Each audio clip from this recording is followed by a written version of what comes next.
भक्तों, ओम नमः शिवाय। श्री शिवाय नमस्तुभ्यम। जय श्री महाकाल। जी हाँ भक्तों, क्या आपके भी घर में कोई ऐसा व्यक्ति है जिसका विवाह नहीं हो पा रहा? आप लोग बहुत ज़्यादा परेशान हैं उसके विवाह को लेके कि आखिरकार हमारे घर का जो व्यक्ति है उसका विवाह क्यों नहीं हो पा रहा। आपने बहुत ज़्यादा कोशिश कर ली, बहुत ज़्यादा उसको समझाया कि विवाह हो जाए, लेकिन फिर भी उसका जो विवाह है वो होने का नाम नहीं ले रहा। आपको भी समझ में नहीं आता कि आखिर ऐसा क्या हो गया जिसके कारण उस व्यक्ति का जो विवाह है वो होते होते रह रहा।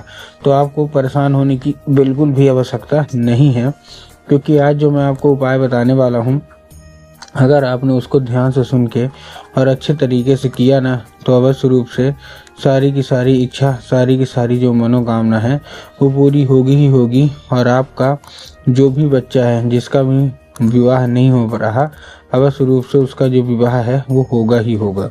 ठीक है ना? क्या करना है, कैसे करना है, पूरा मैं बताने वाला हूँ और अच्छे तरीके से आपको समझाने वाला हूँ।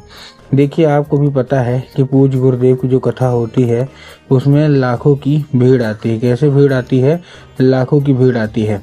और जब गुरुदेव की कथा में लाखों की भीड़ आती है तो वहाँ ज़्यादातर जो भक्त होते हैं वो क्या करते हैं, पत्र के द्वारा अपनी इच्छा और पत्र के द्वारा अपनी मनोकामना जो होती है वो गुरुदेव तक पहुँचाते हैं। तो अभी गुरुदेव की कथा चल रही थी, आज से 4 से 5 महीना पहले की बात है। गुरुदेव की कथा चल रही थी और गुरुदेव की कथा में लाखों की भीड़ आई। अब जब गुरुदेव की कथा में लाखों की भीड़ आई तो वहाँ ज़्यादातर जो भक्त थे उन्होंने क्या किया, पत्र के द्वारा अपनी इच्छा और अपनी मनोकामना जो थी वो गुरुदेव तक पहुँचाई।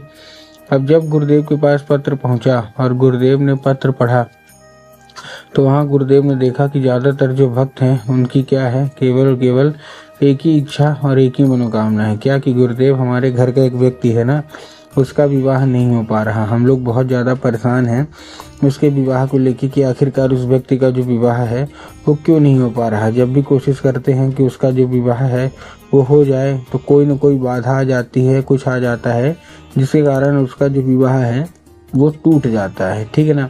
हमने बहुत ज़्यादा पंडितों को दिखाया, बहुत ज़्यादा मतलब कुंडली मिलवाई, बहुत ज़्यादा पैसे भी खर्च हो गए हमारे, लेकिन फिर भी हमारा जो मनोकामना है पूरी नहीं हो पा रही है। ठीक, और उसके कारण हम लोग बहुत ज़्यादा परेशान हैं। अब जब गुरुदेव ने ये देखा तब गुरुदेव ने 2 से 3 उपाय बताए और कहा केवल और केवल ये उपाय कर लेना, तुम्हारी जो कोई भी इच्छा है, जो कोई भी मनोकामना है, सारी की सारी पूरी होंगी ही होंगी। और अगर विवाह नहीं हो पा रहा तो अवश्य रूप से विवाह भी होगा ही होगा। अब जैसे ही गुरुदेव ने उपाय बताया तो लोगों ने जा जाके इस उपाय को घर में करना शुरू कर दिया। अब जैसे ही लोगों ने जा जाके इस उपाय को घर में करना शुरू कर दिया, वही लोग गुरुदेव की कथा में मात्र 1 से 1.5 महीने के बाद वापस आए। अब जब वही लोग गुरुदेव की कथा में वापस आए तो उन्होंने क्या किया, फिर से एक बार गुरुदेव को पत्र लिखा। लेकिन ये वाला जो पत्र था ये गुरुदेव को धन्यवाद के रूप में पत्र था कि गुरुदेव धन्य हो आपका, आपके द्वारा बताया गया उपाय हमने कर लिया है, हमारी सारी इच्छा, सारी मनोकामना जो है वो पूरी हो गई है। आपका कोटि कोटि धन्यवाद। हमारे घर का जो बच्चा था जिसका विवाह नहीं हो पा रहा था उसका विवाह पक्का हो गया है। आपका कोटि कोटि धन्यवाद। तो देखिए, जो लोग मेरी आवाज़ अभी सुन रहे हैं ना, अगर आपको भी जानना है कि आखिर ऐसा कौन सा उपाय है जिसको करने मात्र से इच्छा मनोकामना जो है वो पूरी हो जाती है, तो चलिए हम बताते हैं आपको आज के इस उपाय में कि आपको करना क्या है। तो बस उपाय में ध्यान से सुन के अच्छे से करिएगा ज़रूर। लेकिन उसके पहले चैनल पे अगर पहली बार आए हैं और आवाज़ मेरी पहली बार आए हैं तो ठीक है, अगर आपको पहली बार आए हैं तो वीडियो कर दें लाइक और चैनल को भी कर लें सब्सक्राइब, ताकि पूजनीय पंडित प्रदीप जी मिश्रा के रोज़ नए नए उपाय सबसे पहले मैं आपको प्राप्त करा सकूं। तो देखिए, जो हमारा सबसे पहला उपाय है, इस उपाय में आपको करना क्या है, आपको लेना है 3 काली मिर्च और साथ में आपको लेना है 1 धतूरा। तो 3 काली मिर्च ले लिया, साथ में 1 धतूरा ले लिया।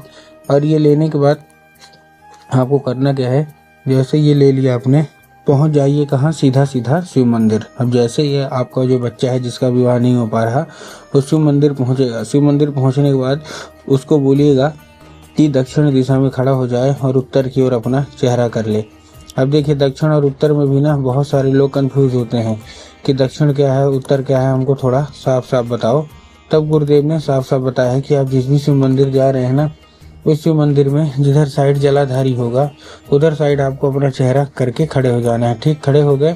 खड़े होने के बाद आपको क्या करना है, एक नाम लेके, कौन सा, महादेव का बहुत ही सुंदर सा नाम है श्रम्भेश्वर महादेव। तो आपको करना क्या है, आपको श्रम्भेश्वर महादेव का नाम लेके और उन्हीं का स्मरण करके आपको चुपचाप क्या कर देना है, अर्पित कर देना है बस। पूज्य गुरुदेव कहते हैं कि अगर आपके बच्चे ने जिसका विवाह नहीं हो पाया, ये उपाय अगर कर देता है ना, फिर आप देखेंगे कि ज़्यादा से ज़्यादा 1 महीना या ज़्यादा से ज़्यादा 1.5 महीना इतना ही लगेगा। इतने के बीच आपका जो भी बच्चा है आराम से उसका जो विवाह है, जो कि नहीं हो पा रहा ना, अवश्य रूप से उसका जो विवाह है वो विवाह की ओर आगे बढ़ेगा ही बढ़ेगा और बहुत अच्छा उसका जो विवाह है वो होगा ही होगा। तो उम्मीद करता हूँ आज का उपाय अच्छे तरीके से समझ में आ गया होगा। उपाय अच्छा लगा हो तो कमेंट बॉक्स में हर हर महादेव अवश्य रूप से लिख दें।